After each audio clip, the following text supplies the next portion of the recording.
Black Entertainer TV.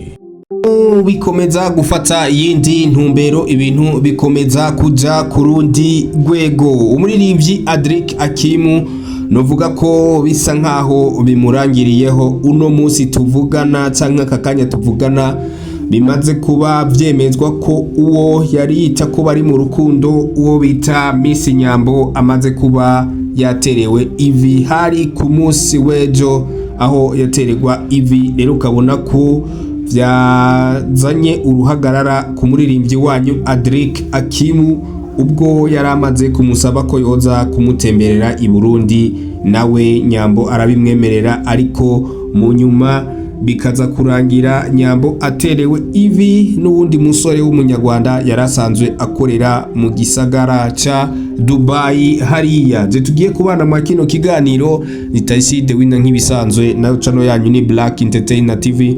Make sure ko wakoze subscribe, ugakora like, comment hamwe na share kugira ngo tuzokomeze kubana no mu bindi biganiro byahazaza. Reka rero nongere ndaguhe ikaze abantu muri hose kwisi, ndabahe ikaze nanone abantu muri Nairobi, abantu muri Kampala Uganda, Kigali Rwanda, Bujumbura Burundi, abantu muri Kinshasa Congo, abantu muri Dar es Salaam Tanzania, bani muri South Africa, Zambia, Australia, Canada, US n'ahandi henshi hagiye hatandukanye, Dubai. Ndabahe ikaze kuri Black Entertainer TV, kandi nanabifuriza kugira weekend nziza, umunsi wa gatandatu ubabere mwiza, mukomeze muroranirwa. Rero inkuru y'uno munsi n'umuririmbyi wanyu Adric Akimu, aho twagiye tubona amajambo menshi ibomborana ku mbuga ziwe zigiye zitandukanye nka YouTube, nka Facebook, hariya Instagram, ubona ko aguma ashira ko amafoto mara ari kumwe na Nyambo Jessica, handi naho Nyambo Jessica arika atamba indirimbo yiwe Icyaha. Ukabona ko umusore wanyu wewe iyaza nemeza ko tubabona ari babiri, ariko bamaze kuba ari batatu, bisigura ko yoba yateye inda, ariko byaje kurangira nabi, aho ubona uno munsi byamaze kuba bigaragara ko batari mu rukundo na gato, ahubwo nuko ngira ngo wewe yamukunda cyane, mugabo wewe nta kibanza yigeze abiha. Mwite Adric Akimu, aho ubona byamaze kugaragara ko uwo yahora yita ko ari mu rukundo nawe noneho nawe yamaze kuba atererwa ivi n'uwundi musore wo mu Rwanda asanzwe akorera ibikorwa byiwe mu gisagara ca Dubai. Rero ukabona ko ari urukundo twoba tumenye hari haciyeho mu kwezi kumwe cyangwa amezi abiri gutyo, mugabo ukabona ko ataho bibaye bishika. Amajambo menshi yagiye avugwa n'abapromota abandi bagiye batandukanye, ukabona ko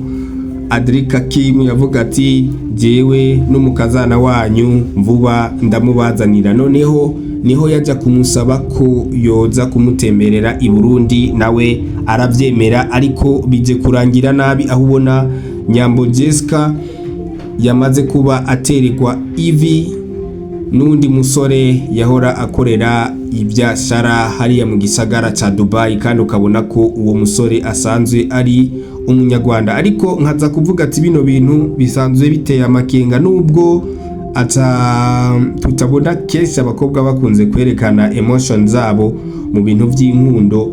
Byari bigoye ko umuririmbyi Adric Akimu yo kwama postinga umukobwa, noneho ntihagire n'ahantu na hamwe uzobona umukobwa yamupostinze, haba kuri IG, Facebook n'ahandi hagiye hatandukanye. Ukabona ko umukobwa wewe yigumira mu kazi kagiye gatandukanye asanzwe akora kamisi yose ko gukina cinema, ariko ntiwigere ubona post nimwe yaho yoba yamusize haba kuri stati canke hehe.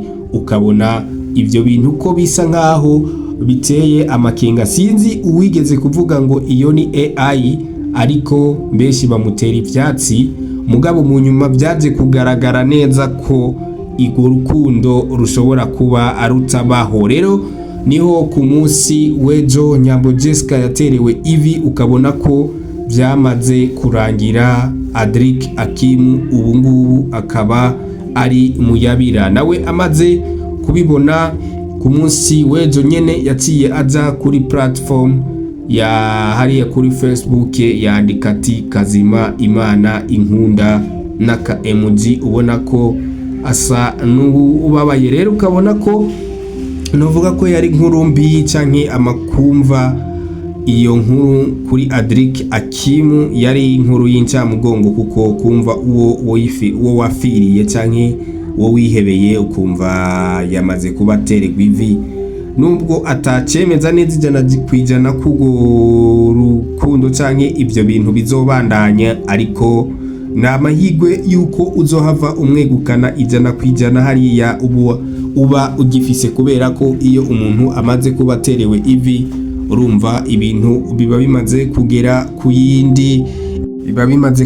ku yindi ntambwe. Rero haba hasigaye aho wiyakira ukarabisha amaso ukavuga ati wenda bino bintu ntivyari gwanze, reka ndabireke bigende. Rero reka ndababwire ko amakuru nari nabateguriye no munsi ndayagejeje ngaha. Inkuru yari ya Adric Akimu na Miss Nyambo yuko ivy'urukundo rwabo bitari byo. Rero je twari kumwe ni Taiside wine nk'ibisanzwe, channel ni Black Entertainer TV. Make sure ko wakoze subscribe, ugakora like, comment hamwe na share kugira ngo tuzokomeze kubana no mu bindi biganiro by'ahazaza. Ciao ciao, ndabakunda sana.